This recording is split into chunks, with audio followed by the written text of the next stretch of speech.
It didn't begin with a bottle, it began with a break, a tiny fissure in the architecture of selfhood, so subtle most never saw it happen. One day you were whole, connected, unfiltered, awake inside the river of life. Then something shifted. A discomfort entered the body, too quiet to name, but too loud to ignore. And in that moment, without knowing, you began searching for something that could make the ache stop singing. Alcohol was never just a substance, it was a story, a spell cast on the soul at the exact moment it forgot it was divine. The first drink wasn't taken to celebrate, it was taken to disappear. There is a reason alcohol is called spirit, not because it's sacred, but because it invites something in, and what it invites depends entirely on who's drinking, and why. Before there was fermentation, before grapes were crushed or grains distilled, there was longing. The ancient longing to not feel so much. The unbearable weight of being human, dense, messy, raw, without a compass. That ache is what alcohol latched onto, not just in your lifetime, but in civilizations long gone. In temples where the gods were real and the rituals were precise, even the sacred elixirs were held with caution.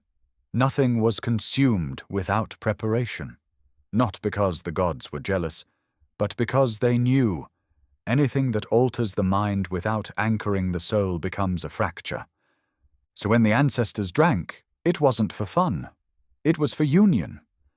With the divine, with the cosmos, with the shadow lurking beneath the threshold of speech. But when the preparation disappeared, when the container broke, the same liquid that once revealed began to distort.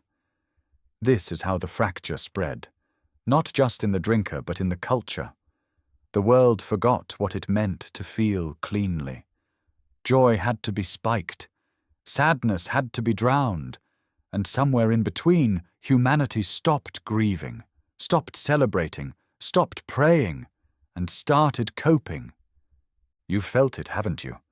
That strange pressure to drink when the moment is too silent. That discomfort in saying no when the glass is raised. That faint whisper inside you that wonders why presence isn't enough.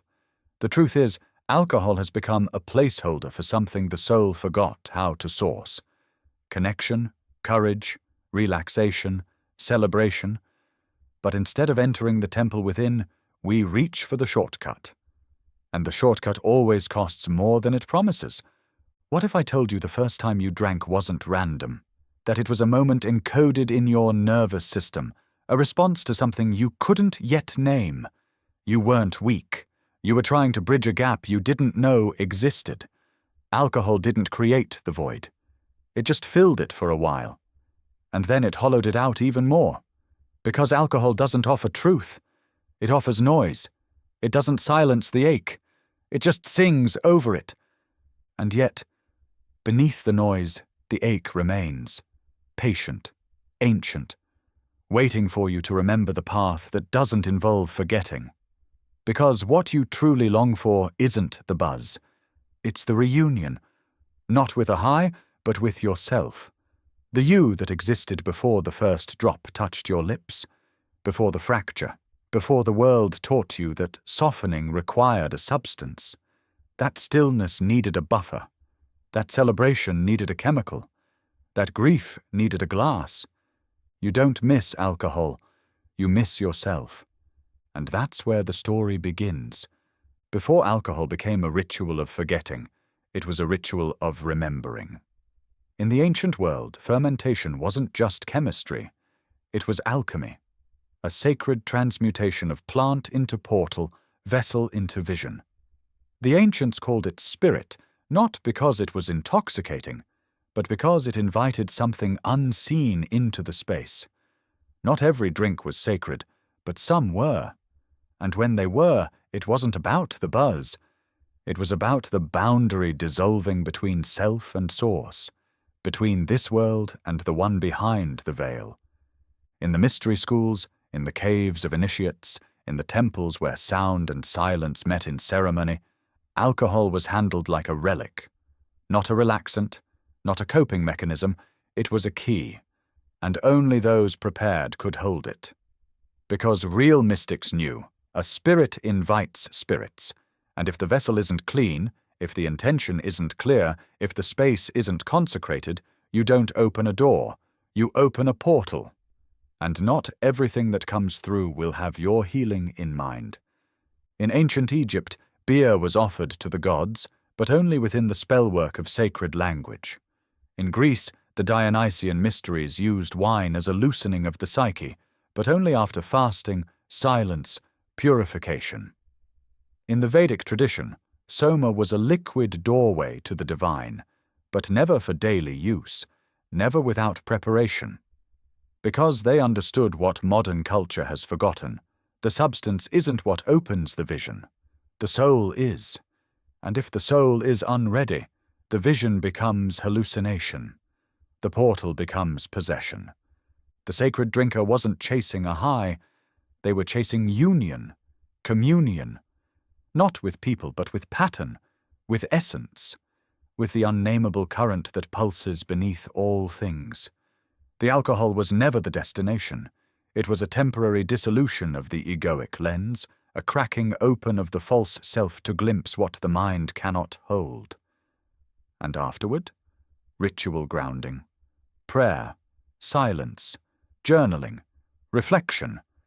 Because no vision was complete without its integration.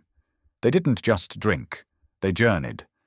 But now the spirits have no gatekeepers, no temple, no containment.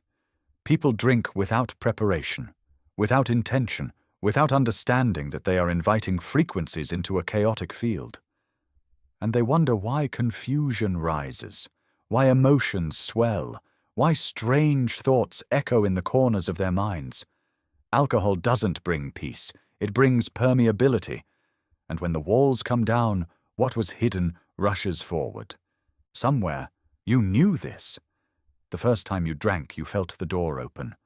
Not in a holy way, but in a dangerous one. A loosening. A shift in perception that made you laugh louder, feel deeper, cry faster. And yet afterward you couldn't explain it. You told yourself it was just the alcohol, but part of you knew. You hadn't just altered your state, you had surrendered your sovereignty. Because every sip is an invocation, a calling forth, and if you don't know what you're calling, the echo becomes the answer. This is what the mystics warned about. Not the drink, but the uninitiated drinker. Not the spirit, but the one who doesn't know how to hold what the spirit brings.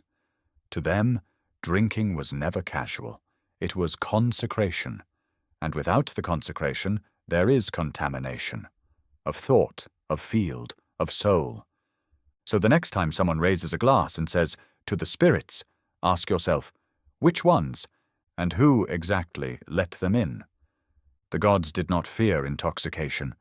They wielded it. But only the gods, and only in ritual. The myths tell stories of divine inebriation, of Shiva covered in ash drinking bhang beneath a full moon, of Dionysus leading frenzied initiates into ecstatic union. But what those stories have lost in translation is what always gets stripped from sacred things when passed through the hands of modernity. The preparation, the purification, the price. Dionysus was not the god of parties, he was the god of madness, of frenzy, of divine chaos. His wine did not lead to celebration, it led to death and rebirth, to tearing off the masks and ripping the ego limb from limb.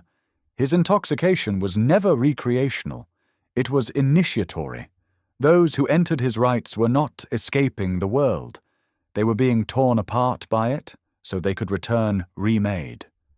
They fasted for days, bathed in silence, walked barefoot through the forests at night. Only then, when the body was hollow and the mind was still, was the wine poured. And it wasn't to feel good. It was to feel everything. Soma in the Vedas was not a beverage. It was a god, a deity of light, of immortality, of deep cosmic memory. To drink soma was to ingest divine intelligence, to dissolve into the fabric of creation and return with truths too vast for language. The Rigveda calls it the drink of inspiration, the creator of hymns. But no one drank it casually. The ceremony was precise, the preparation was long, because they understood that sacred intoxication must be earned. It had to be balanced by grounding, held by ritual, and framed within deep spiritual practice. Anything less would collapse the psyche. Even in indigenous traditions, fermented drinks were often used, but never randomly. The Amazonian chicha, or corn beer, was sometimes given during harvest rituals, but always under the watchful eye of the elders. The African palm wines, the Nordic meads, even the sacred beers of Suma, all served a function beyond flavor. They were liquid spells. They marked thresholds, and thresholds are dangerous if crossed without guidance. But that's not how we drink now. Modern intoxication is stripped of myth, stripped of mystery, stripped of context. We drink to escape, not to expand, to blur, not to behold. The gods have left the chalice, and we're sipping shadows. What was once elixir has become anesthetic. What once dismantled the ego now inflates it. We've inherited the rituals but discarded the reverence. We toast to gods we don't believe in, calling on spirits we don't recognize. And yet, something inside you remembers. The first time alcohol hit your bloodstream and the edges of reality began to shimmer, you felt it. A flicker of something older. Not joy, not confidence, something else, a sense of the forbidden, a sense that you were crossing into territory you didn't fully understand. That feeling wasn't wrong. It was memory, soul memory, of when the drink was divine, when it opened doors instead of shutting them, when it was a potion, not a product. You don't have to renounce the myths, you have to re-enter them, not with the recklessness of the modern drinker, but with the reverence of the initiate. To hold the cup and ask, not, how will this make me feel, but what am I summoning, and am I ready? Because in the old world, to drink without a question was to step into the unknown unguarded, and no god protects the one who forgets they are in a temple. It didn't happen all at once. The unraveling came slowly, disguised as progress. The sacred chalice, once held with trembling reverence, became a cup passed hand to hand without thought, without prayer, without presence. What was once divine invitation turned into cultural expectation.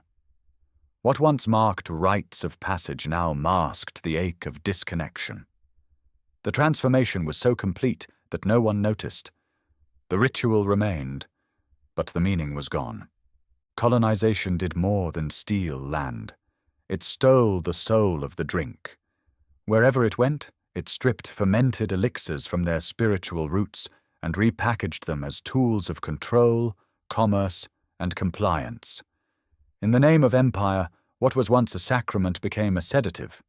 The conquerors didn't just remove the shamans, they replaced them with bartenders. They didn't just outlaw the ceremony, they mass-produced the bottle, and in doing so, they ensured that entire populations would stay just numb enough to obey, just distracted enough to forget, just intoxicated enough to not revolt. But long before governments distilled control into glass, religion had already begun the conversion. Wine was rebranded as the blood of Christ. Communion became consumption. The intimacy between spirit and self was outsourced to the pulpit. The individual's ecstatic connection to the divine was replaced with sips and sermons, guilt and doctrine. The sacred container was corrupted. The drink remained, but the access point was sealed. And so people kept drinking, not knowing what they were reaching for, not realizing the drink no longer led to the gods. It led away from them. This is how the chalice became a cage. It looked the same. It felt familiar, but instead of opening you, it enclosed you. A velvet prison where every sip softened your edges, blurred your memory, dulled your truth. Not enough to destroy you, just enough to make you forget you were already whole. They called it celebration, They called it relaxation, but what they never called it was ritual theft.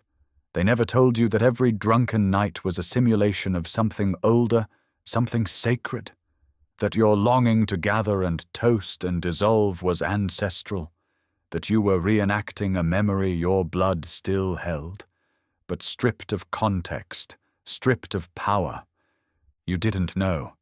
No one told you that the bar was a broken altar, that the music was a mimicry of chant, that the clinking of glasses was an echo of offerings once laid before the gods.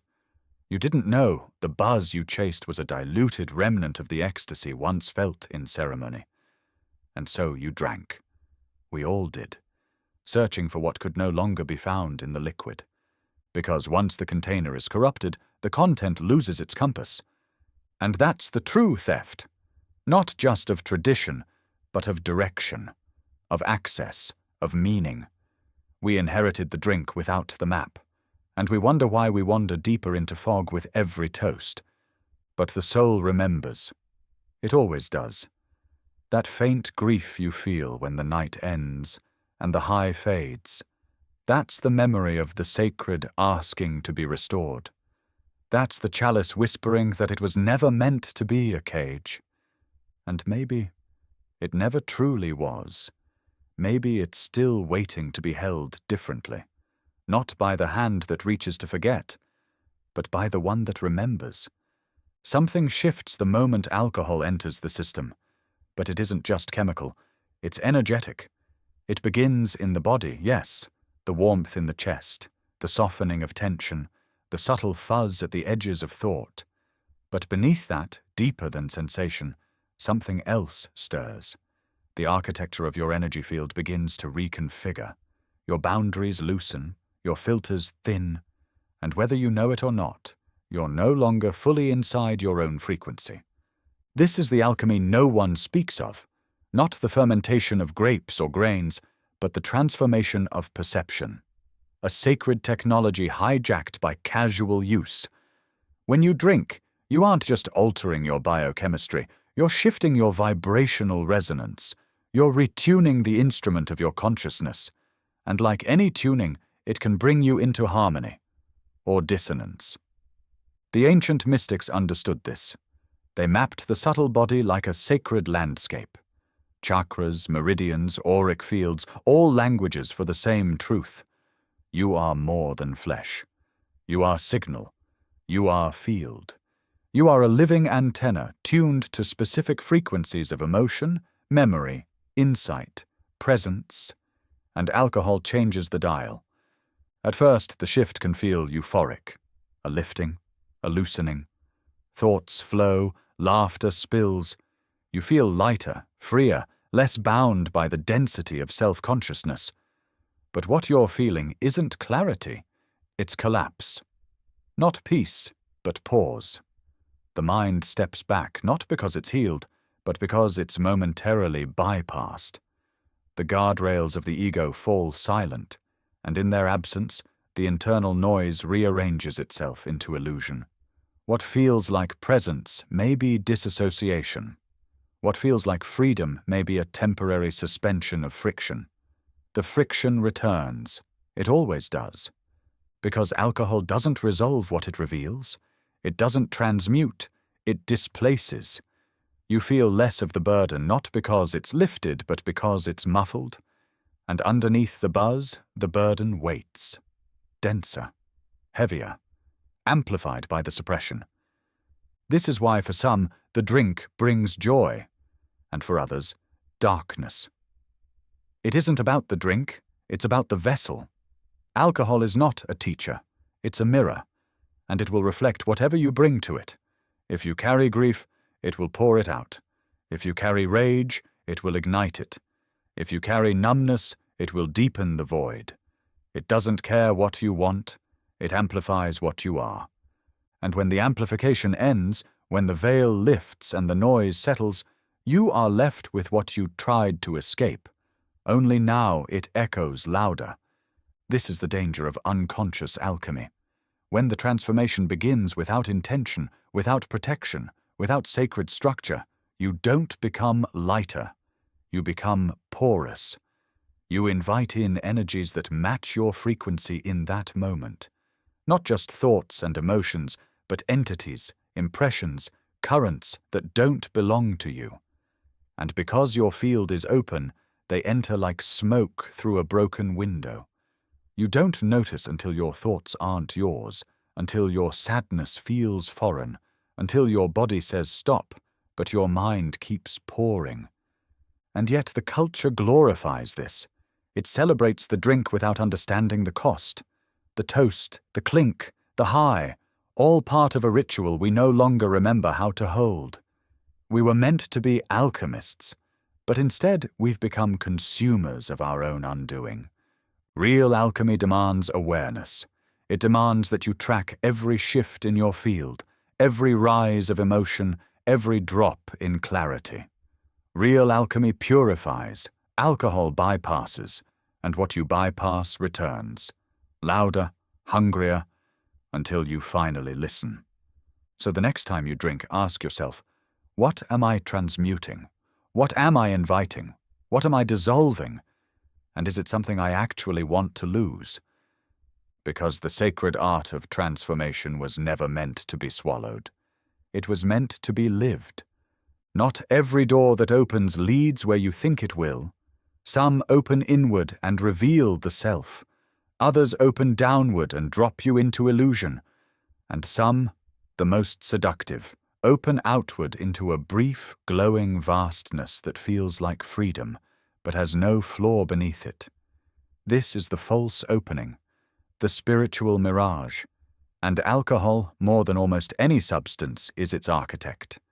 You feel it when the buzz first hits, the lightness, the rush of connection, the sudden collapse of distance between you and the world. The thoughts soften, the body hums, and for a moment you think, this is it. This is presence. This is peace. But it isn't. It's simulation. It's sensation mimicking clarity. Because real presence isn't chemically induced, it's hard-won, it's anchored in awareness. And alcohol, by its very nature, severs the tether to awareness. This is why the high can feel so spiritual. It mimics expansion. You feel open, honest, emotional. You say things you've hidden. You cry over truths you've numbed. You laugh like you haven't laughed in years. But what you're touching isn't integration, it's exposure. And exposure without containment is not healing, it's hemorrhage. The heart may open, but it opens without a witness. The memory may rise, but it rises without guidance. The ego may dissolve, but it dissolves into chaos instead of cosmos. And in that unraveling, you mistake the release for awakening. But what has been released returns. The next morning, the next spiral, the next time you try to sit in silence and find only static. Because alcohol doesn't anchor you, it unmoors you. It loosens the psyche without offering direction. It opens the gate but removes the compass. And in that openness, anything can enter. And often does. You know this. You've felt it. The morning after when your body aches, but the ache isn't just physical. It's spiritual. It's the echo of having been unguarded. It's the energy of having let something enter your field that wasn't meant to stay. And yet we keep drinking. Not because we don't feel the cost, but because we've learned to ignore the currency. The world has taught you that depth must be earned through chemicals. That joy must be chased. That vulnerability must be poured, not cultivated. But real depth doesn't feel like a rush. It feels like a returning. Real joy is not loud, it's steady. And real vulnerability is never forced. It blooms in spaces where safety is the soil. Alcohol gives you none of that. It gives you the illusion, the shortcut, the false peak. And when you come down, you find yourself further from where you started, not because you lost yourself, but because you never arrived. You only floated, touched the edges, felt the possibility, but never landed. The soul does not respond to shortcuts. It responds to silence, to ceremony, to conscious entry into altered states with reverence, not recklessness. That feeling you've been chasing, the openness, the love, the release. It was never the alcohol. It was you. The drink just lowered the gate. But the gate can be opened without it. You don't need the buzz, you need the root. Because the truth is this: if the opening isn't anchored, it isn't real. It's a performance, a high, a glimpse without a grip. And what opens without anchor will always close without warning.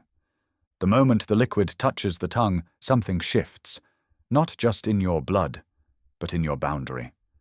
The field around your body, once coherent and protective, begins to shimmer. It loosens. It breathes in what it would normally repel. And in that moment, the veil thins. Not the veil between you and peace, but the one between you and everything else. You were taught to think of drinking as a personal act, a solitary choice in a social setting. But energetically, alcohol is not private. It doesn't just affect you. It affects your permeability, your psychic immune system, your ability to discern what thoughts are yours and what impressions have entered through an open gate. The mystics knew this. That's why they fasted before ritual. That's why the medicine men and women purified the space before the elixirs were consumed, because they weren't just ingesting, they were inviting. Alcohol opens you, but not selectively. It doesn't distinguish between your guides and your ghosts. It doesn't ask whether your field is clean. It doesn't care what's waiting at the edges. It simply dissolves the border, and whatever lingers beyond it steps in. Some call it influence, some call it possession. The name doesn't matter. What matters is that you've felt it, that strange turn in your energy after a few drinks, the thoughts that don't sound like your own, the sudden aggression, the deep sadness, the unexplained spiral. You've told yourself it was the mood, the music, the moment, but part of you knew, you were porous, and something entered. The ancient texts warned of this. In the mystery schools, initiates were taught to guard the field. In shamanic traditions, altered states were entered with songs, smokes, stones, all to shield the soul during the opening. Alcohol was never casual. It was never consumed without protection. Because they knew the veil is not just a metaphor. It's a membrane. And membranes, once pierced, do not choose what flows in. This is why some drink and feel alive, and others feel haunted. It's not about the substance, it's about the state.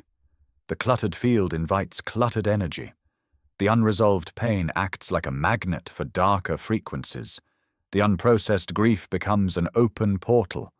And alcohol, indifferent to your spiritual hygiene, lets it all in. And so you wake up not just with a headache, but with a heaviness. Not just dehydrated, but drained. Something was taken. Something was stirred. And you don't know how to name it because no one taught you the language. But the body knows, the soul remembers, and the silence after the high feels louder than the laughter that came before it. This is not fear-mongering. This is remembering that substances are not neutral, that you are not just a body, that every drink is an energetic negotiation, and without conscious intent, you don't just lose control, you give it away. So ask yourself, when you drink, what's entering you? Whose energy lingers after the party ends? What parts of you go missing, even if only for a night? Because sometimes what we call drunk is really just unprotected.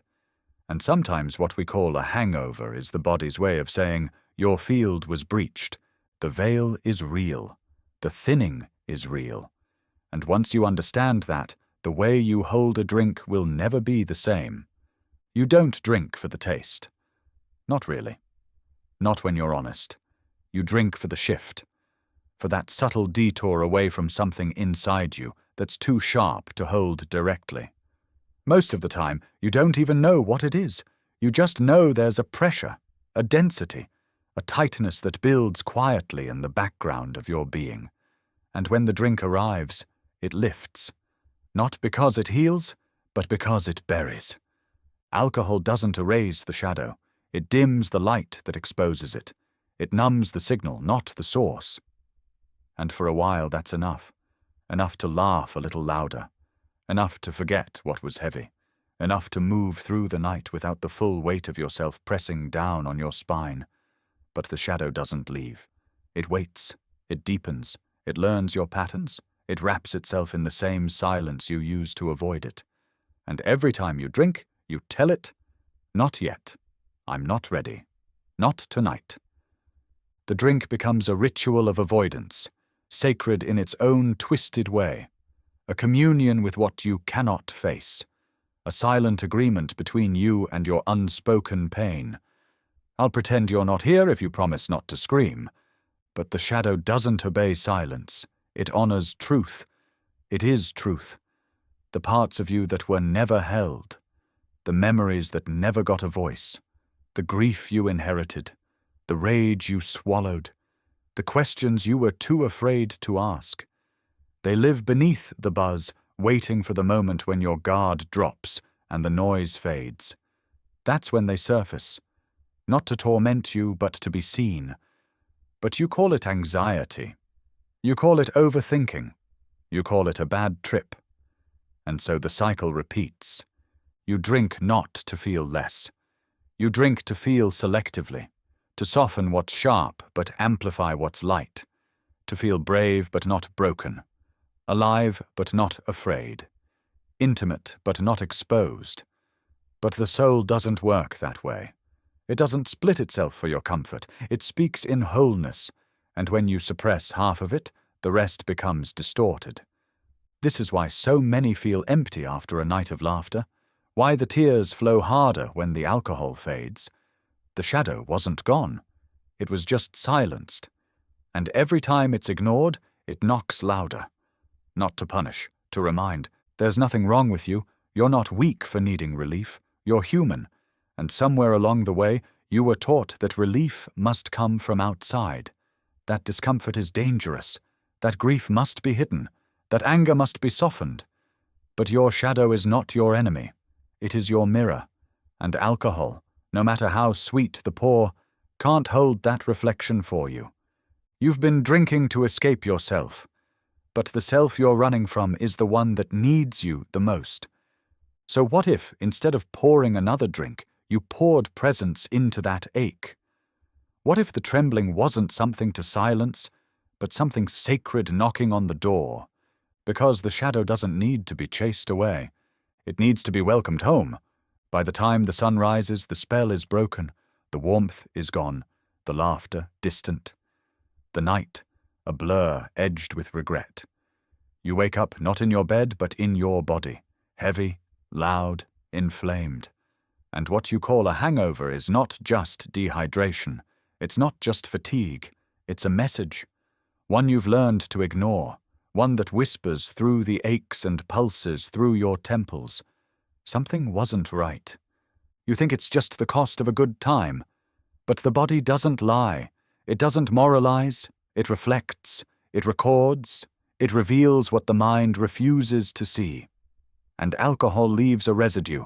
Not just on your liver, but on your energy. You don't just wake up tired. You wake up spiritually cluttered, your field fogged, your clarity dulled, your instincts muffled. Something sacred was stripped, and now you're scrambling to feel whole again. Because a hangover isn't just physical recovery, it's spiritual recoil. It's the soul pulling back from a night it couldn't fully inhabit. It's the nervous system trying to recalibrate after being pushed beyond its threshold. You didn't just flood your brain with chemicals. You lowered your frequency. You invited chaos. You opened the doors and forgot to close them. And now your body is sounding the alarm the only way it knows how, through pain. But there's more. Beneath the headache is information. Beneath the nausea, a knowing. A subtle truth trying to surface in the silence after the noise. The message isn't you're weak, it's you stepped out of alignment, not morally, energetically. You numbed when you needed to listen, you escaped when you needed to stay, you invited noise when what you craved was depth. You say you don't remember much, but your body does. It remembers every moment you weren't sovereign, every word you spoke out of character, every choice that wasn't rooted in presence. The hangover is not punishment, it's feedback. It's the echo of all the places you abandoned yourself. And yet you joke about it, you normalize it, you post about it like a badge. But beneath the memes and the aspirin is a deeper ache, the knowing that you've traded your clarity for comfort. Again, that you've reached for relief instead of resolution. Again, that you've masked your power, dulled your light, outsourced your joy. Again, you tell yourself you'll hydrate, you'll rest, you'll reset. But the reset doesn't come from sleep. It comes from truth, from the willingness to face the part of you that drinks not out of celebration, but out of misalignment, the part that's scared of its own depth, the part that's never been taught how to sit with sensation without sedating it. The body isn't mad at you, it's begging you to slow down, to listen, to return. The next time you wake up in that fog, don't reach for distraction, reach inward. Ask the ache what it's trying to say, ask the tension what it's protecting, ask your soul what it lost when you poured yourself into a cup instead of a moment. Because the hangover isn't a flaw in the system. It is the system, the part of you that still remembers what sacredness feels like, and grieves every time you leave it behind. You were born into a world where numbness is normal, where silence is suspicious, where celebration means intoxication and rest requires sedation, a world that calls disconnection relaxation and sells it in bottles, cans, and glittering glasses. But what no one tells you is this: the culture you live in isn't just saturated with alcohol, it's designed around its logic. A logic that whispers, you are too much to feel raw, you are too fragmented to stay present, you are too human to be whole without help. So you're offered options: happy hour for the lonely, mimosas for the exhausted, wine for the broken-hearted, shots for the anxious, spirits for the ones who've forgotten theirs. Not because alcohol heals, but because it interrupts. It cuts the signal between soul and self just enough to feel better without getting better. That's the unspoken agreement. Not resolution, distraction. Look around. It's not just personal, it's systemic. Workplaces celebrate with drinks. Weddings baptize joy in champagne. Grief is drowned in whiskey. Women sip to survive pressure. Men chug to perform power. Even rebellion has a brand of beer. From boardrooms to bedrooms, alcohol is the lubricant of disembodiment. And if you don't partake, you're not just different, you're suspect, you're questioned, you're avoided. Because nothing is more disruptive to a culture of disconnection than a person who stays sober in the storm. This is why parties feel strange when you're clear, why silence feels sharp when you haven't had a drink, why presence feels like a weight. Because you've been taught to associate lightness with absence, not the absence of suffering, but the absence of self-awareness, of emotional depth, of raw edges. And alcohol delivers that absence quickly, efficiently, socially. You've likely called it freedom. But real freedom doesn't dull you, it deepens you. It makes you more there, not less. And the deeper truth? This culture doesn't want depth. Depth disrupts. Depth questions. Depth feels. And to feel in a society built on suppression is an act of revolution. So they train you early. Birthday parties with punch, college with beer pong, breakups with vodka. You're taught to link alcohol with meaning, alcohol with initiation, alcohol with identity. And by the time you begin to unravel it, the rituals are already lodged in your nervous system. The toast before the truth, the drink before the dance, the buzz before the vulnerability. You've never been taught how to live without it, only how to function around it. But there is a part of you that remembers, that wonders why connection feels off when drinking, that aches in the quiet after the crowd, that grieves the intimacy you almost reached before the shot. That part isn't broken, it's waking up, and it's seeing, maybe for the first time, that the entire structure around you was built not to deepen life, but to distract from it. You don't need to rebel against the culture. You need to remember you were never made to fit into it. Because the truth is simple and terrifying and liberating. This world doesn't know what to do with people who feel everything and choose to stay awake anyway. You don't always drink to feel good. Sometimes you drink to not feel at all, to vanish, to blur the edges of a self that feels too loud, too watched, too much. You tell yourself it's for fun, that you're letting go, but if you're honest, it's not liberation you're chasing, it's invisibility, a soft erasure, a night without mirrors. There's a silence that follows the first few sips, a quieting of the inner noise.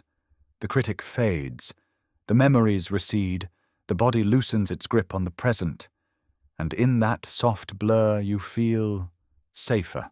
But it's not safety, it's disappearance, it's the sacred architecture of you slipping into fog. You're still here, technically, but the presence is thin, the signal is distant, the soul is watching from a corner, waiting to be invited back. This is the addiction no one names. Not to the substance, but to the feeling of being unburdened by selfhood. The moment when you don't have to hold your shape, don't have to perform your personality, don't have to answer to the ache of your own depth, because to be present, fully, soberly present, means confronting the full spectrum of your humanity. And the culture never taught you how to do that. It only taught you how to mute it. So you drink, not just to celebrate, not just to cope, but to disappear in plain sight, to become a version of yourself that others can tolerate, that you can tolerate, a version who laughs more easily, feels more loosely, speaks more freely. But none of it is freedom. It's simulation. It's a ghost of who you are beneath the noise. And when the night ends and the quiet returns, so does the self. Not improved, not healed, just hidden for a while, until the next time you can't bear the weight of your own name, until the next time you feel too raw to be witnessed, until the next time you need an excuse to soften the sharpness of your own soul. But what if that part of you, the part that wants to disappear, isn't trying to escape life? What if it's trying to escape a version of life that never made space for your truth? What if disappearing isn't cowardice, but a survival response? A sacred act misunderstood? Because maybe it's not you that's too much. Maybe it's the world that has shrunk too small to hold you. Still, the drink doesn't care. It offers the same oblivion every time. And you keep saying yes, not because you don't know better, but because knowing isn't the same as healing.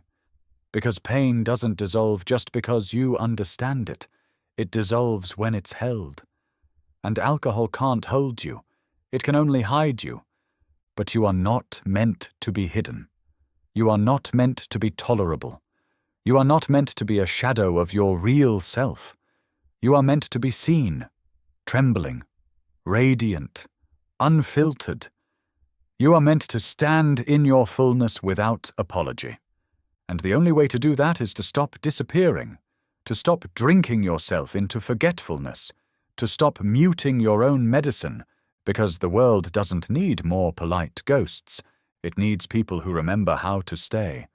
There's a strange kinship between the mystic and the drinker. Both seek what lies beyond the veil. Both long to dissolve the illusion of separateness. Both feel the ache of a world that doesn't make sense unless something deeper is guiding it. But while the mystic descends inward, the drinker escapes outward. While one empties to receive truth, the other fills to forget pain. And yet, the root is the same. The wound is the same. The unbearable sensitivity, the ancient homesickness, the quiet knowing that this world, as it is not enough. You felt it, that whisper of something sacred just out of reach, that ache that no relationship, no accomplishment, no dollar, no doctrine could satisfy. And maybe you found it once in the bottom of a glass. A flicker, a feeling, a moment when the layers fell away and everything felt connected, soft, shimmering, whole. But it didn't last. And so you chased it, again and again, until the path that once felt like a doorway began to look more like a loop. This is the mystic's trap in modern form. You were born with the architecture to see beyond, born attuned, intuitive, thin-skinned in the most holy sense. But no one trained you to carry that gift. No one taught you how to hold your visions. No one showed you how to ground your openness into wisdom. So you reached for what was available, what was easy, what gave you the illusion of transcendence without the work of integration. And wine, sweet, ancient, ritualistic, felt safer than silence, safer than ceremony, safer than the wild grief waiting in the dark. But the real mystics knew, intoxication without anchoring is not elevation.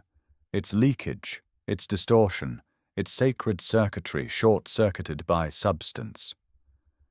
Rumi wrote of the tavern, of wine, of drunkenness as divine metaphor.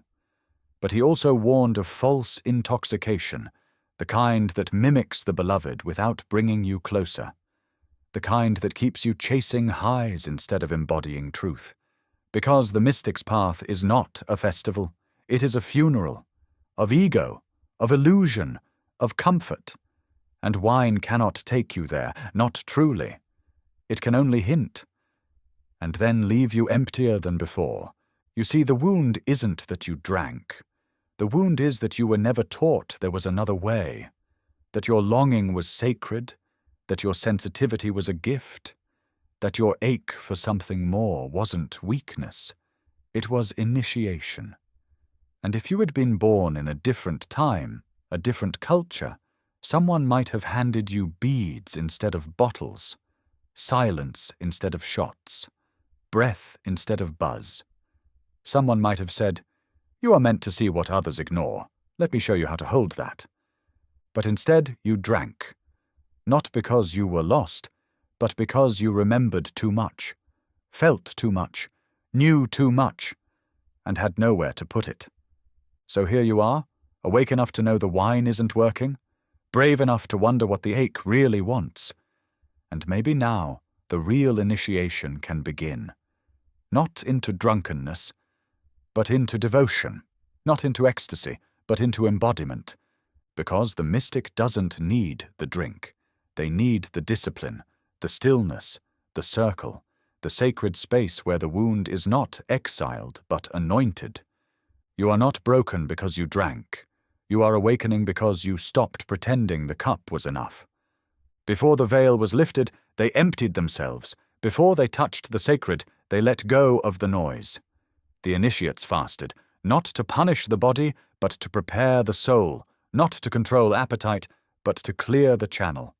Because they knew nothing holy can enter a vessel already full of distraction. Fasting wasn't just food, it was silence, stillness, abstinence from stimulation. It was withdrawal from the world, not in rejection, but in reverence. They weren't running away, they were making space.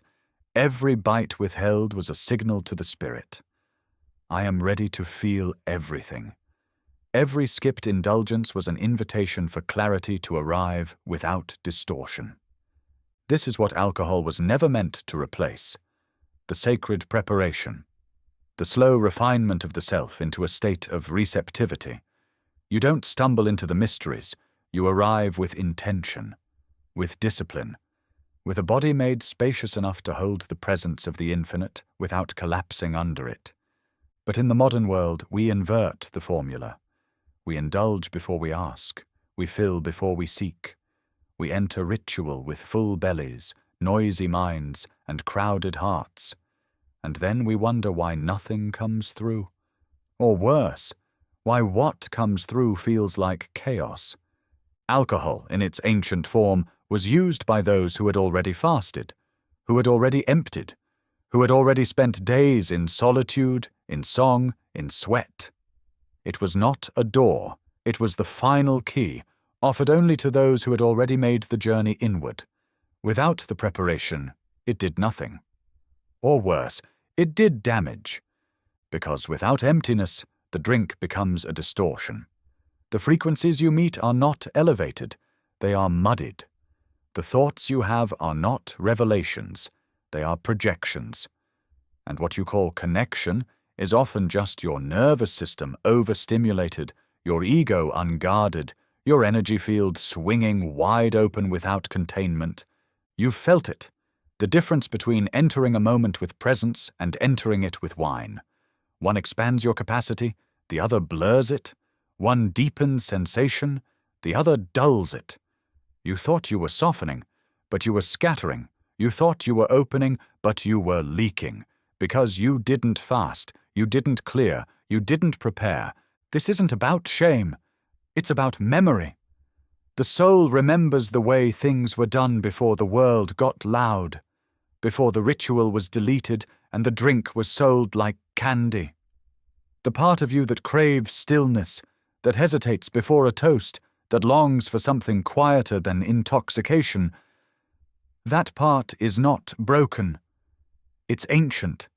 It's sacred. You were never meant to consume the divine without cleansing. You were never meant to bypass the doorway and sip what was meant to be earned.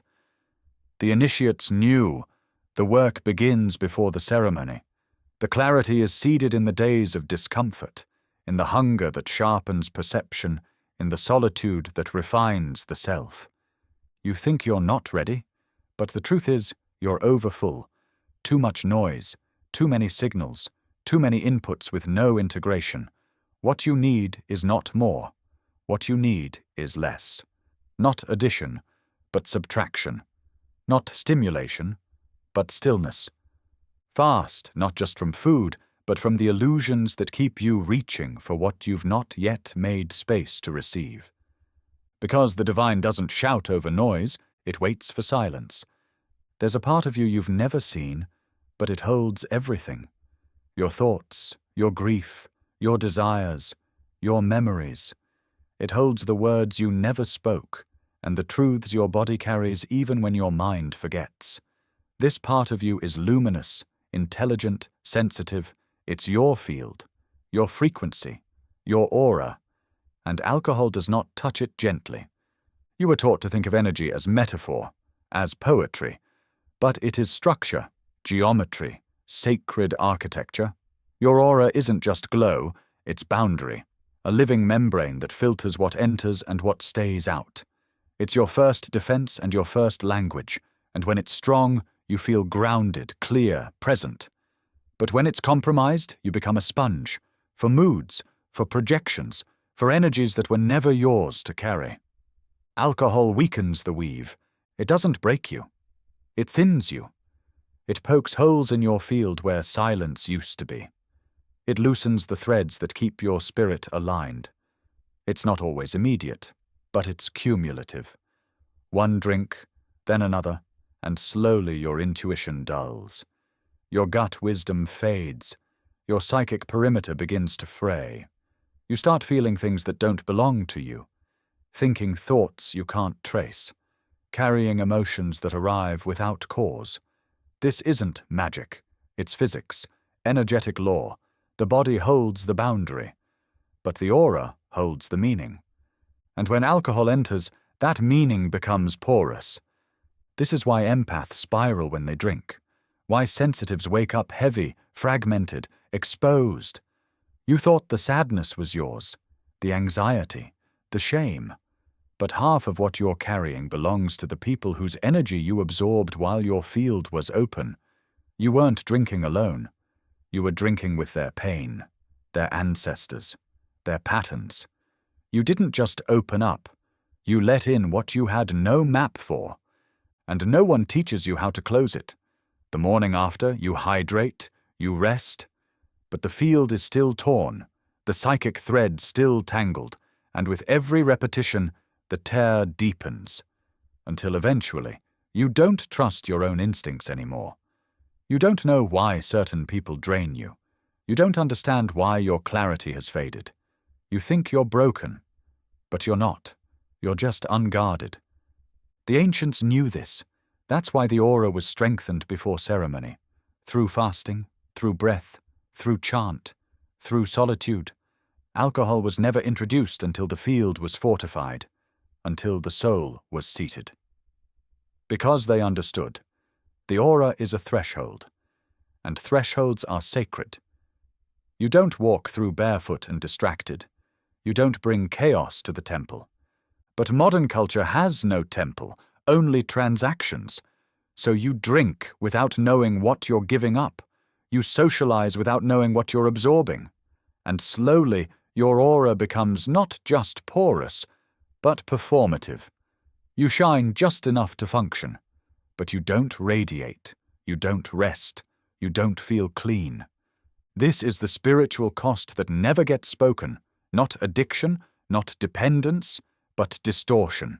Your inner compass scrambled, your field clouded, your knowing compromised.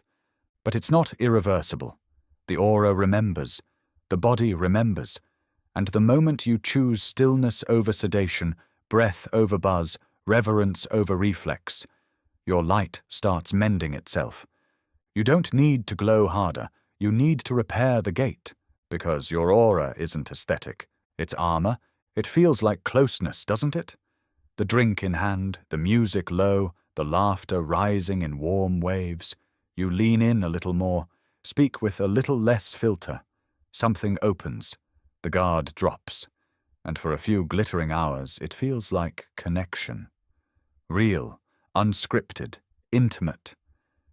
But is it? What you're touching in those moments isn't connection. It's mutual disarmament. A collective softening brought not by trust, but by chemical suspension. Everyone in the room agrees, silently, subconsciously, to bypass their edges together. But bypassing isn't bonding. It's agreement without authenticity. And when the alcohol fades, so does the bridge.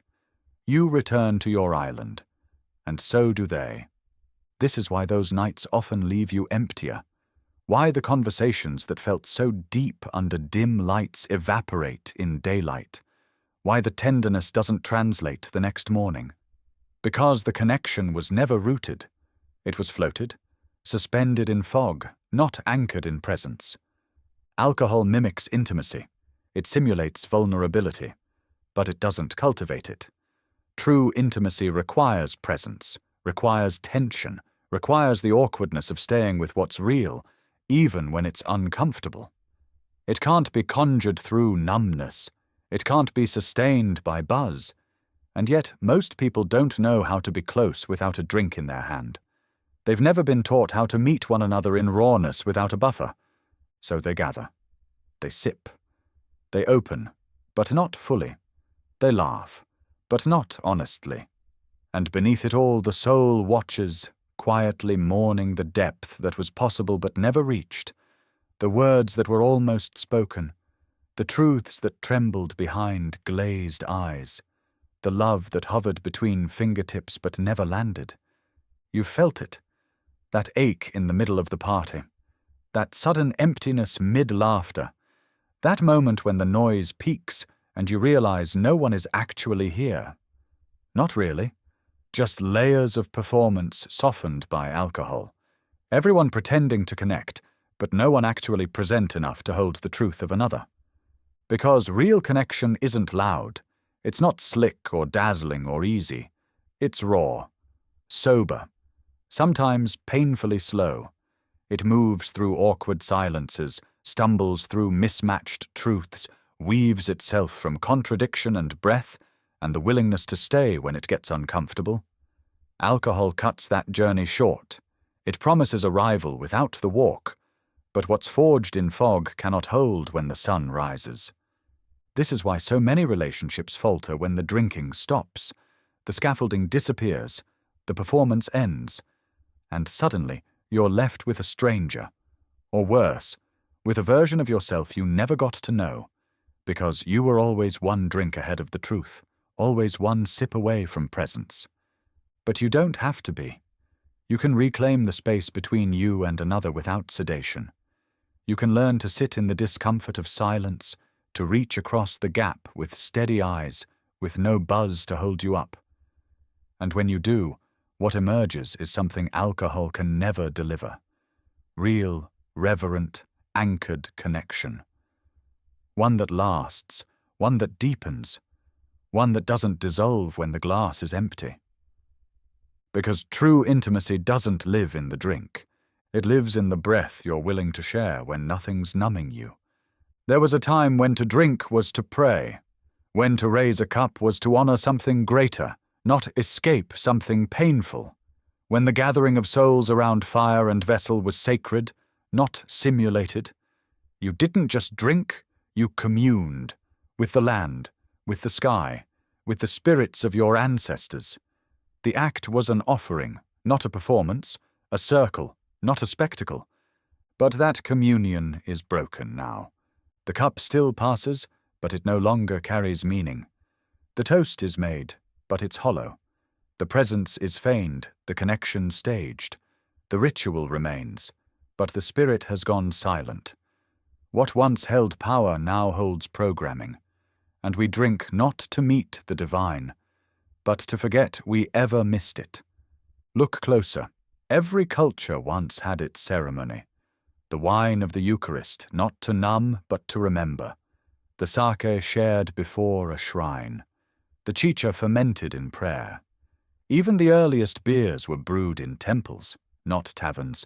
The alcohol was part of the rite, never the rite itself. It was always preceded by fasting, offering, chant, stillness. Because they knew, what you consume, you become. What you ingest while unconscious becomes embedded. So they approached the drink like a portal. Carefully, slowly, intentionally. Now, the glass is raised to nothing. The prayers are forgotten, the elders are gone, and the circle is replaced by a screen, by noise, by performance. We drink in crowds but feel more alone than ever. Because it's not just about company, it's about containment. The sacred container is what made the elixir safe. Without it, alcohol becomes chaos, an invitation without a guard, a song with no center. You've felt the fracture. That moment mid-drink when your body doesn't quite feel like home. That fleeting grief when the laughter fades and you realize you weren't really there. That ache you can't name after a night out. The ache that doesn't come from drinking too much, but from not being held enough. That's the soul remembering what this used to mean. You weren't meant to consume meaninglessly. You were meant to gather with intention, to sip in silence, to pass the cup with reverence. Not because of superstition, but because your body is an altar, your field is a vessel, your mind, when clear, is the place where the sacred lands. The broken communion isn't just with others, it's within, between your soul and your body, your truth and your habits. You drink to connect, but find yourself further away. You drink to soften, but feel brittle when it wears off. You drink to feel held, but what's holding you isn't steady. And the tragedy is not that we drink, it's that we forgot how to stop and ask, what am I drinking for? Who am I becoming as I sip this? What part of me is trying to be heard beneath the hum? Because communion is not in the cup, it's in the consciousness behind it. And the moment you bring that awareness back, even for a second, the ritual begins to repair. You think you failed, that something in you was weak, broken, out of control, that the spiral meant you lost the path. But what if the spiral was the path? What if the addiction wasn't a detour from your spiritual journey, but the dark gate you had to walk through in order to begin it? Addiction is not just chemical, it's mythic. It's a rite of passage misunderstood by a world that fears shadow and shames pain. You weren't chasing pleasure. You were trying to remember something. Something that only suffering could uncover. Something that only complete surrender could initiate. Every time you reached for the bottle, it wasn't weakness. It was ritual, repeating itself unconsciously, begging to be made conscious. A cry to collapse the unbearable distance between who you were pretending to be and who you actually were beneath the noise.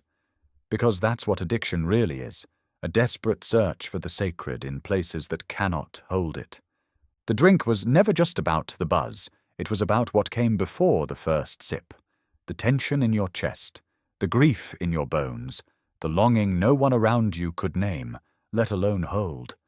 Alcohol didn't create your pain. It gave it a rhythm, a pattern, a script, until you could see it, until it became so loud it cracked you open. The descent wasn't a failure, it was an initiation. Because in the old ways, initiates were stripped of everything. Identity, comfort, control. They were dropped into darkness, into aloneness, into dissolution. And only there, raw, undone, ego shattered, could the soul begin to speak.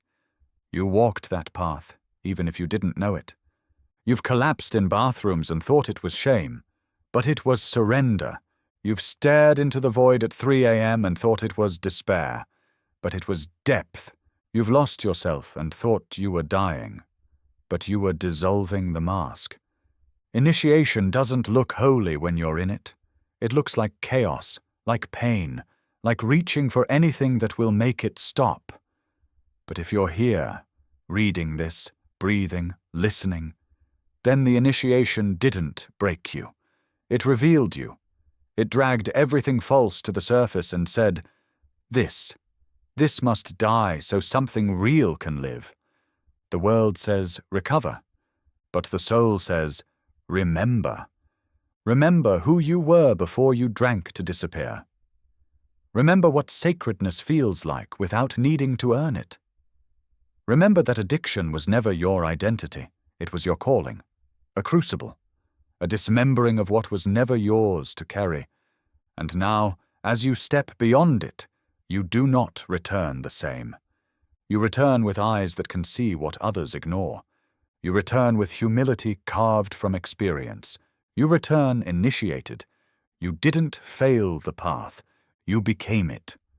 There comes a point, not loudly, not dramatically, but unmistakably, when something inside you simply says, no more, not out of fear, not out of guilt, but from a place far deeper than willpower, a quiet refusal, a sacred turning, a soul-level knowing that you cannot drink and remain whole.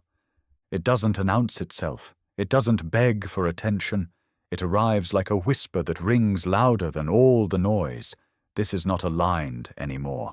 And suddenly, the desire is gone. Or if it's still there, it feels thin, mechanical, hollow, like watching someone else move your hand to your mouth, like going through the motions of a ritual you no longer believe in. This is not self-discipline. This is the spirit sobering itself, because your spirit knows what your mind forgets, that you are meant to feel everything, that your body is a temple, not a trap, that your perception is a gift, not a burden. And when you flood it with alcohol, you dim the very light you came here to embody. Sobriety isn't just the absence of drinking, it's the return of clarity, of dignity, of energetic coherence. It's waking up inside your life without numbing it, without splitting from yourself just to survive the moment. It's learning to stay when it hurts, learning to breathe when the ache rises, learning to meet your edges with presence instead of poring over them. And yet, when this moment of inner sobriety begins, no one around you may understand. They'll ask if you're still not drinking, as if it's a phase. They'll offer you just one. They'll joke. They'll squirm. Because your presence, unfiltered, unbuzzed, undistracted, challenges theirs. It holds up a mirror. But that's not your burden. You are not here to make others comfortable. You are here to become congruent, aligned, clean. Not clean in the moral sense, clean in the frequency sense. No static, no interference, no leaking energy into cycles you've already outgrown. Because the moment the spirit begins to sober, it doesn't ask for permission. It just stops resonating with distortion. The drink doesn't land the same. The laughter feels a little forced. The room spins a little colder. And it's not because you're judging it, it's because you've shifted. Your nervous system has new instructions. Your soul is building new architecture. The temple is being restored. And what once felt like release now feels like regression. So let it go. Gently, gratefully, completely. You don't have to demonize it, just outgrow it. Because when the spirit wants to sober, it's not about perfection. It's about presence. It's not about what you avoid. It's about what you're finally ready to receive. There comes a moment when the body stops whispering and starts roaring, when it no longer tolerates what the mind tries to justify, when the buzz that used to mask discomfort now amplifies it. You sip, and instead of warmth, you feel static. Instead of relaxation, a tightening. The drink no longer softens, it scratches, no longer calms, it agitates. The body is no longer asking, it's declaring, I'm done. This isn't in your head, it's in your system. Your liver, your gut, your nerves, all speaking in the only language they know. Sensation.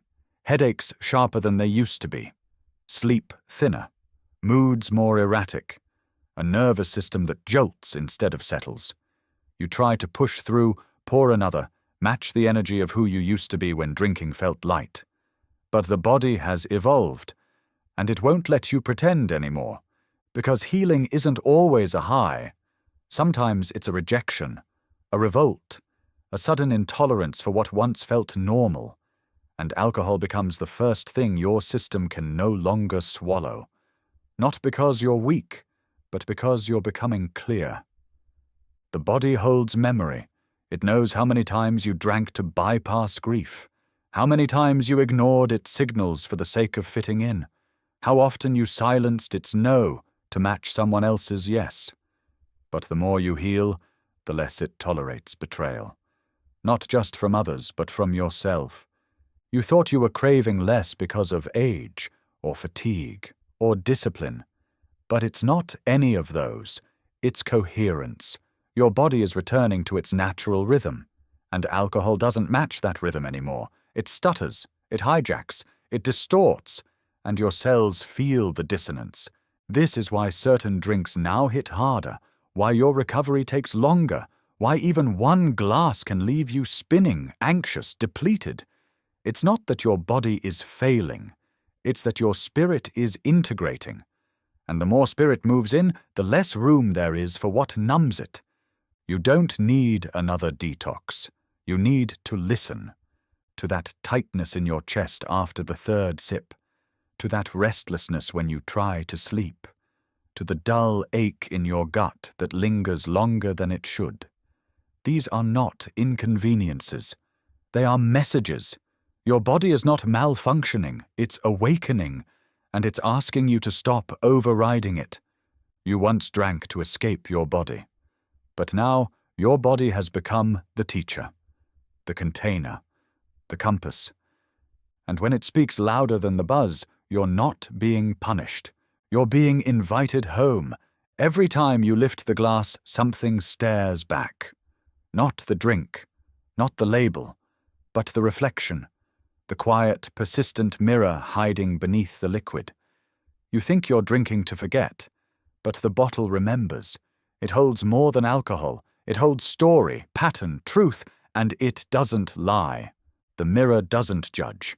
It reveals. What you bring to the bottle is what the bottle gives back. If you carry grief, it hands you sorrow. If you carry rage, it hands you fire. If you carry longing, it hands you the illusion of its fulfillment, then disappears, leaving the ache louder than before. Alcohol doesn't invent, it reflects.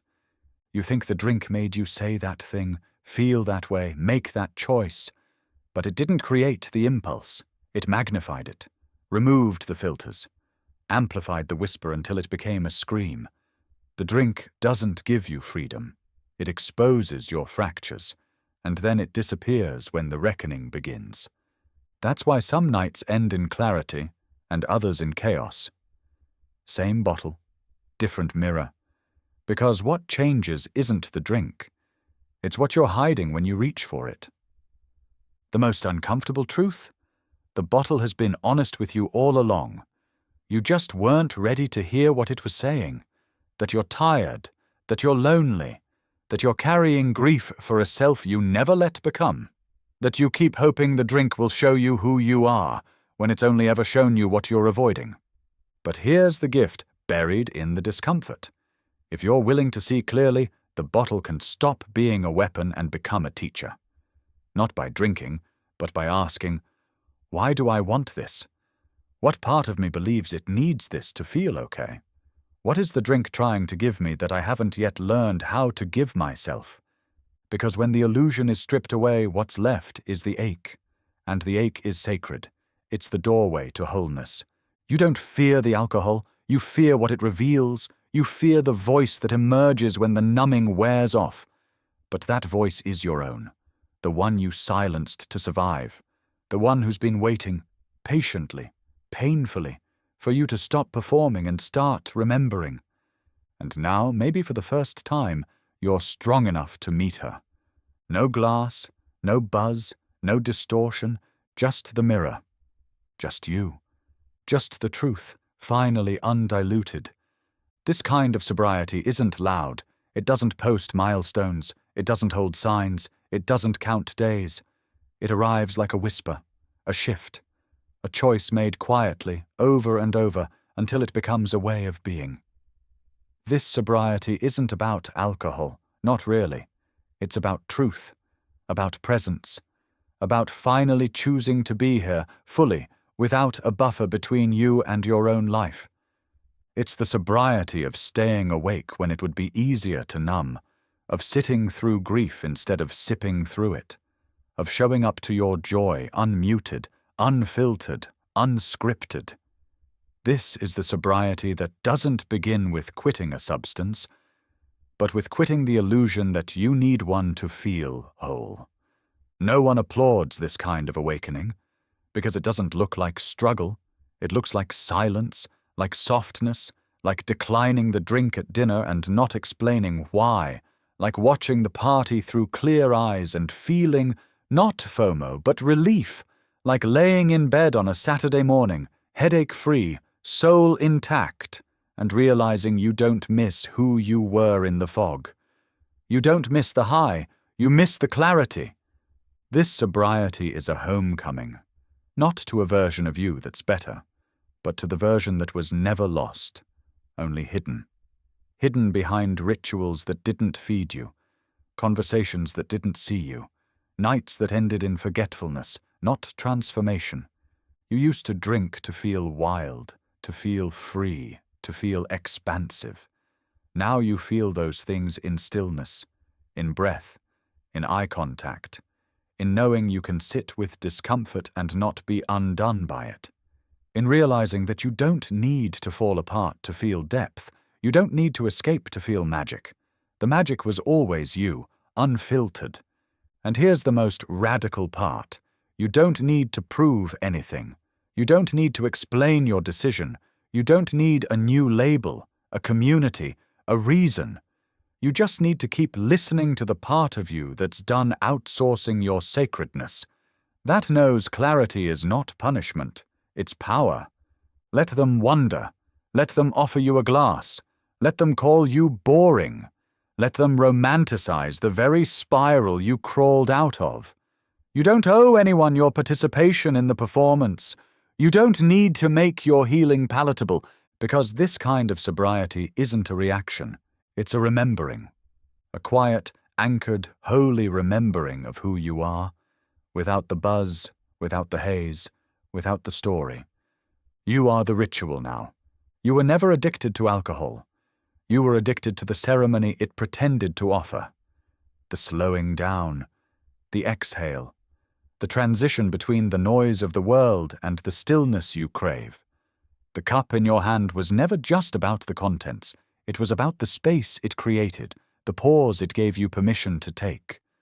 But you don't need the drink to make a moment sacred. What you needed all along was the ritual. This is what no one tells you. The soul doesn't need intoxication. It needs rhythm, repetition, symbols, a way to mark the crossing from one state of being to another. from work into rest, from isolation into communion, from grief into reverence. And alcohol, in its modern form, hijacked that instinct. It stepped in where ritual was missing and offered a shortcut, a false sacredness. But you can reclaim the real thing. You can light the candle without the wine. You can gather with intention instead of obligation. You can drink tea in silence and let it be the altar. You can end your day not with a pour but with a prayer. And in that simple, deliberate act, the soul begins to exhale again. Not because it's been numbed, but because it's been noticed. You don't need the bar. You need the circle. You need the space where truth can be spoken without buzz, where grief can be held without sedation, where joy can be shared without distortion. Ritual is not about performance, it's about presence. And presence, when held with reverence, alters consciousness more deeply than any drink ever could.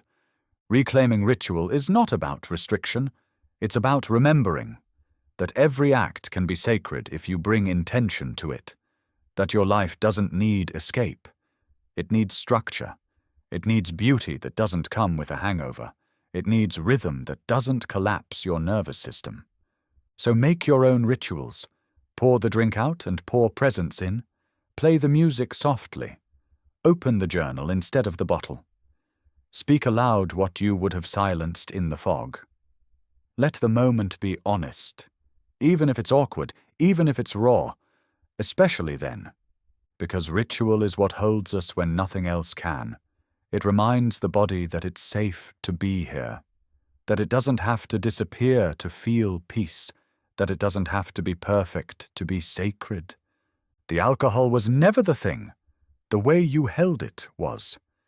And now your hands are free, free to hold something real, free to create the space you were always searching for inside the glass. You've been taught that spirituality lives in the sky, in visions, in voices, in realms above the body. But the mystics knew better. They knew the sacred doesn't descend unless the vessel is ready. They knew the body wasn't a barrier to God, it was the temple. And if the temple is trembling, flooded, hijacked by chaos, no amount of prayer can land.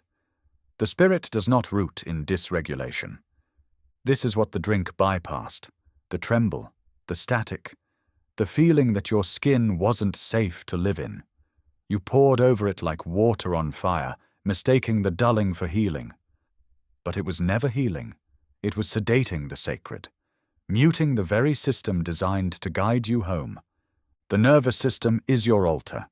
It holds your breath, your impulse, your ability to stay with the moment instead of fleeing it. It holds your presence. And alcohol hijacks it.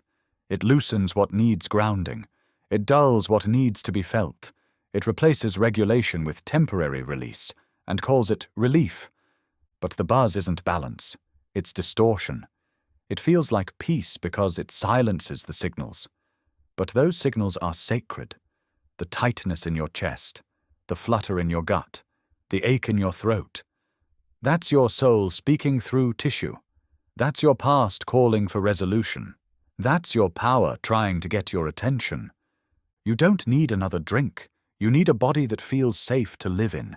And that doesn't come in a bottle. It comes in breath, in cold water, in movement that doesn't punish, in hands that don't demand, in environments that don't rush your nervous system into shutdown.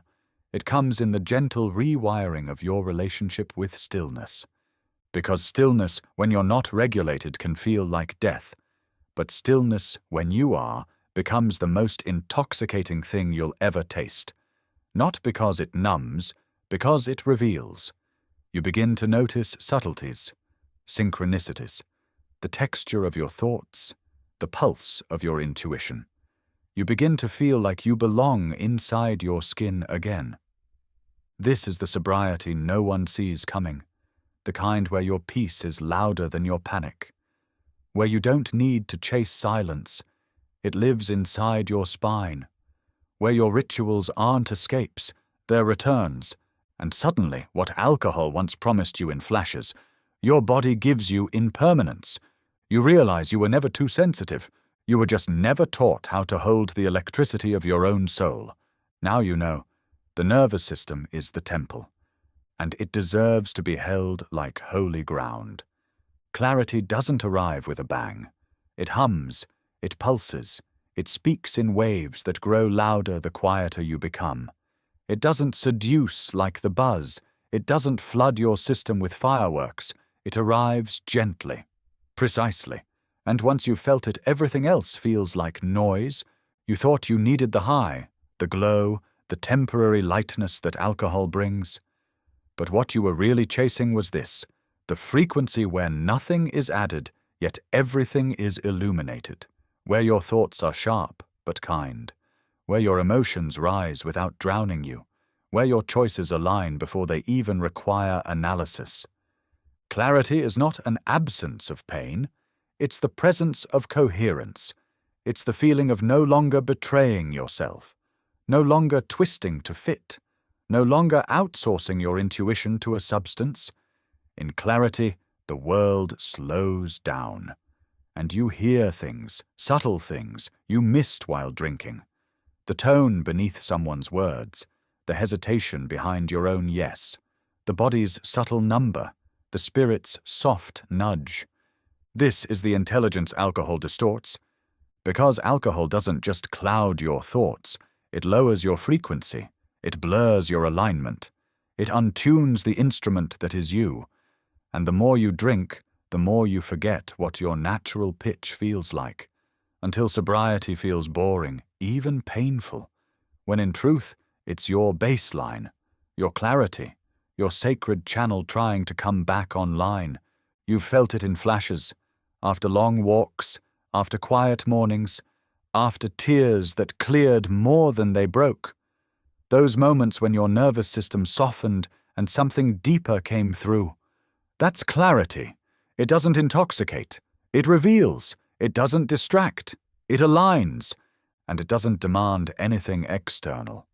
That's what terrifies the culture built on consumption, that you might realize the thing you've been chasing in every drink, every purchase, every escape, was already here, beneath the static, beneath the habit, beneath the programming that told you peace had to be earned. You don't need to get high to feel clear. You need to get honest, about what no longer resonates, about what never did, and about the version of yourself that's quietly waiting for you to stop chasing the temporary and step into the permanent resonance of truth. Because clarity isn't an achievement. It's your natural state, uninterrupted, unfiltered, unapologetically whole. You were never chasing the alcohol. You were chasing the ceremony that was never taught to you. The presence, the sacred pause, the feeling of crossing a threshold between ordinary and holy, and the truth, the radical, ancient, liberating truth, is this. You can have the ceremony without the substance. You can mark time without losing yourself. You can gather without escaping. You can feel lit from within without pouring anything in. Because the power was never in the drink. It was in the intention behind it, the energy you brought, the space you entered, the signal you sent to your soul that this moment matters. That is ceremony, and it is still available. Right now, without a sip. Make the room quiet. Light the candle. Breathe deeply. Speak your truth aloud. Let the music hold you, not hijack you. Let your tears come unprovoked. Let your laughter rise untriggered. Touch someone's hand and let it mean something. That's what you were reaching for in the fog. And here it is. No hangover. No aftermath. Just presence. Just you. Finally uncloaked. Ceremony is not about props. It's about presence. It's not about what you hold in your hand. It's about what you hold in your heart. You don't need a glass to raise. You need a moment to honor, a version of yourself to return to, a truth to let fall from your lips without slurring it. And when you do that, when you create sacred space without chemicals, you realize something you were never meant to forget. Your body can host the divine. Your breath can open the veil. Your eyes can hold another soul without filters. You are not a spectator to magic, you are its architect. This is the remembering that undoes the need for intoxication. You don't need to drink to feel ritual. You are the ritual. You don't need to escape to feel awe. You are the awe.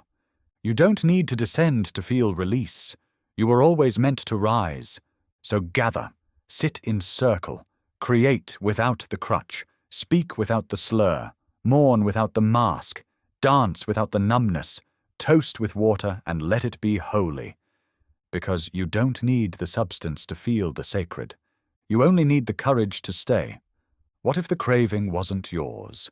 What if the impulse to pour, to sip, to reach for the bottle in moments of grief or joy or numbness? What if that wasn't born in your lifetime but passed through you? What if it was a thirst inherited? This is the truth that lives beneath the habit. Some of the pain you drink through didn't start with you. It came from your bloodline. It came from generations who weren't allowed to feel, to grieve, to heal. Who drowned their sorrow because they were never taught to hold it. Who numbed themselves to survive in systems that punished sensitivity. Who never got the chance to break the cycle and so passed it down in silence, in pattern, in DNA. You carry that, not as fault, as legacy. The drink becomes the ritual that remembers what no one spoke, the ache that was passed through story and silence, the grief that sits in your bones and aches at the same hour every night, the sadness that floods without a source. That's not yours alone. That's memory, ancestral, cellular, ancient, surfacing through the only channels left open. And every time you drink, you're not just quieting your voice, you're echoing theirs. This is why the thirst runs so deep. It isn't just personal, it's sacred. The body is trying to metabolize generations of unprocessed sorrow, and the alcohol was never strong enough to hold that. It can numb it, distract from it, delay it, but it can't transmute it. Only presence can do that, only breath, only your willingness to become the one who stops the ritual of forgetting and begins the ritual of remembering. Because when you stop drinking, not just the substance, but the story, it's not just your life that changes. It's your lineage. It's the echo down the bloodline that says, it ends here. The pain will be felt. The wound will be witnessed. The soul will be restored. You break the cycle by feeling what they couldn't, by staying where they fled, by speaking where they stayed silent. You become the one the ancestors whisper to in dreams, not because you suffer, but because you listen. You are not weak for wanting to quit. You are ancient for even knowing it's time. This is the sacred thirst beneath the addiction, not for alcohol, but for healing, for clarity, for freedom that doesn't cost your body or your truth. So next time the craving comes, pause. Ask, whose thirst am I feeling? And then drink water like it's holy. Breathe like your grandmother couldn't. And let your sobriety be the offering they never got to make. Healing isn't gentle at first. It's violent in its honesty. It rips through illusions with hands that don't apologize.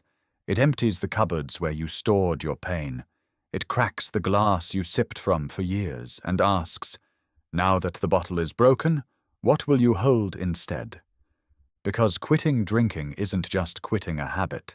It's exorcising a presence that lived in your rituals, your relationships, your rhythms. It sat beside you in silence and whispered when you were lonely. It stood in for ceremony, for connection, for truth.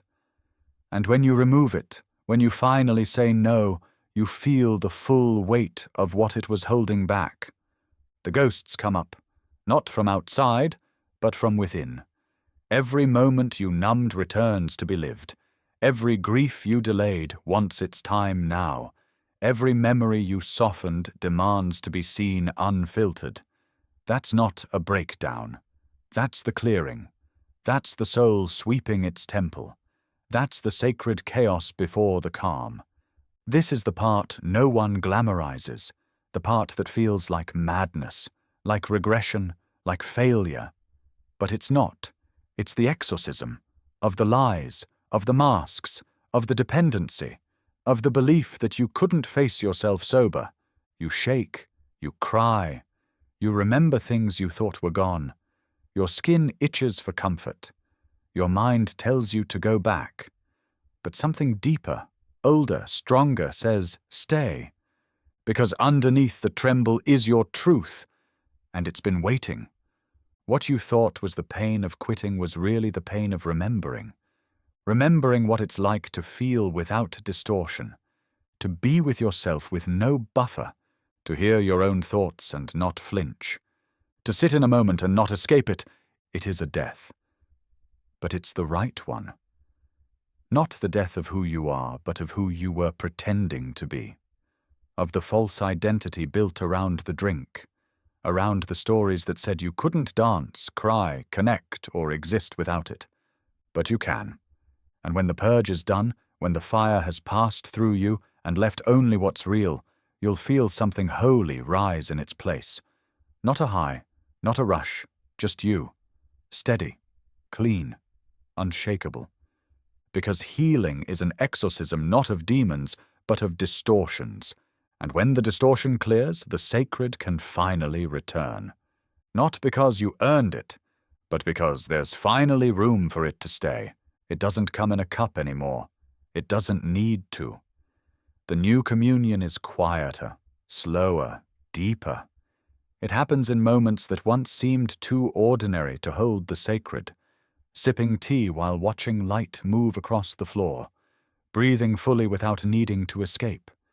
Sitting in stillness and realizing nothing is missing. Nothing needs to be poured to feel present. This is the alchemy you never saw coming. Not the chemical one, the spiritual one, where you no longer need the drink to open the circle, where you are the circle. Your presence is the offering. Your clarity, the wine, your breath, the prayer. The space between your thoughts, holy ground. You used to drink to connect. Now you realize connection was never in the substance. It was in the surrender, in the silence that came before the sip, in the longing underneath the laughter. And now that longing doesn't ache anymore, because you've remembered what you were toasting to all along, your own return. The new communion isn't loud. It doesn't announce itself. But you know when it arrives. It comes in the softness of your nervous system, in the eyes of someone who's present with you, not pretending, in the sacred quiet of a morning where you wake up clear, whole, and grateful. Not grateful that you didn't drink, grateful that you didn't need to. This is not about abstinence. It's about embodiment. It's not about what you gave up. It's about what you gave yourself permission to feel.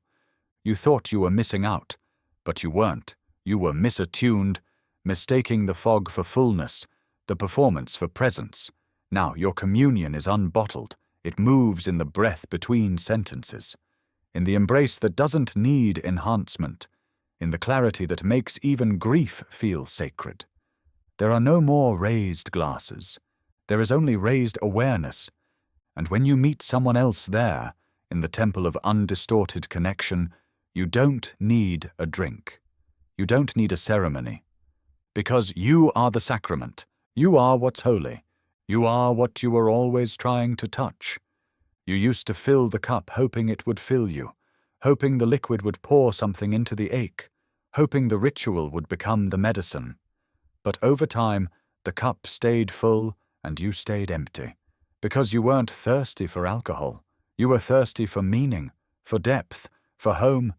And now, finally, you know, no substance can quench a spiritual thirst. So you stop filling the cup. Not out of force, not out of fear, but because you see it for what it is, an echo, a symbol, a container that used to hold your longing, a place you kept pouring your essence, trying to make the moment sacred. But the moment was always sacred.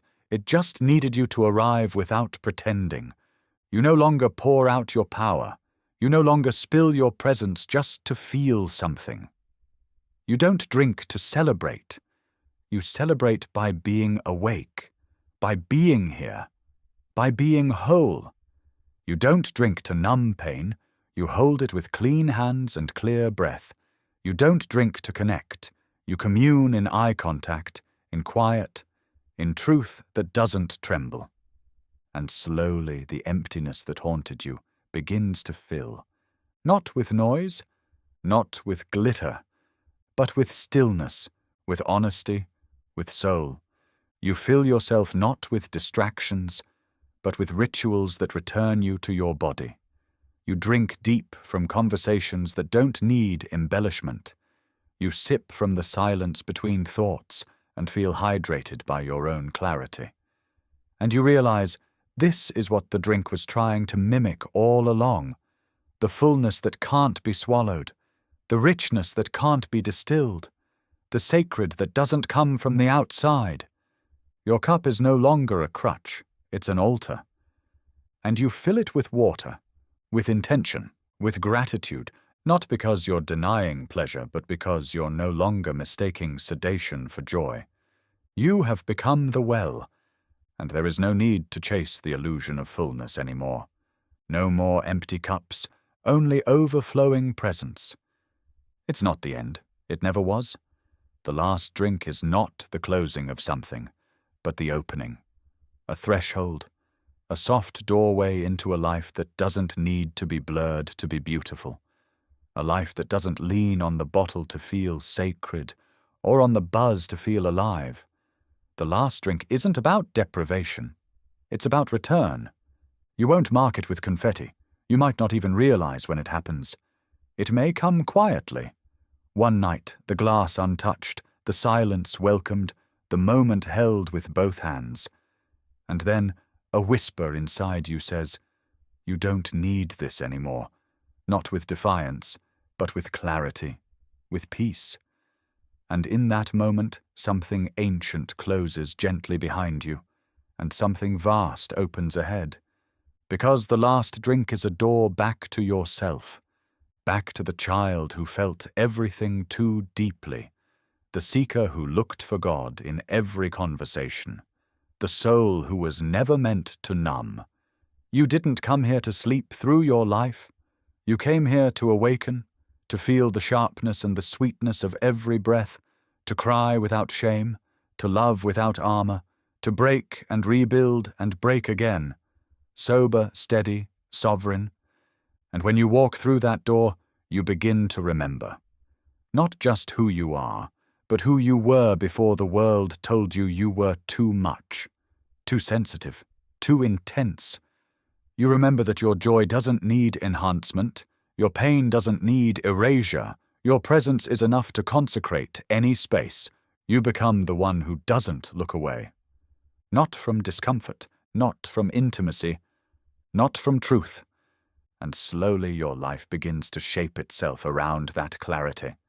The friendships that stay, the rituals that deepen, the mornings that rise with purpose, the peace that doesn't require proof.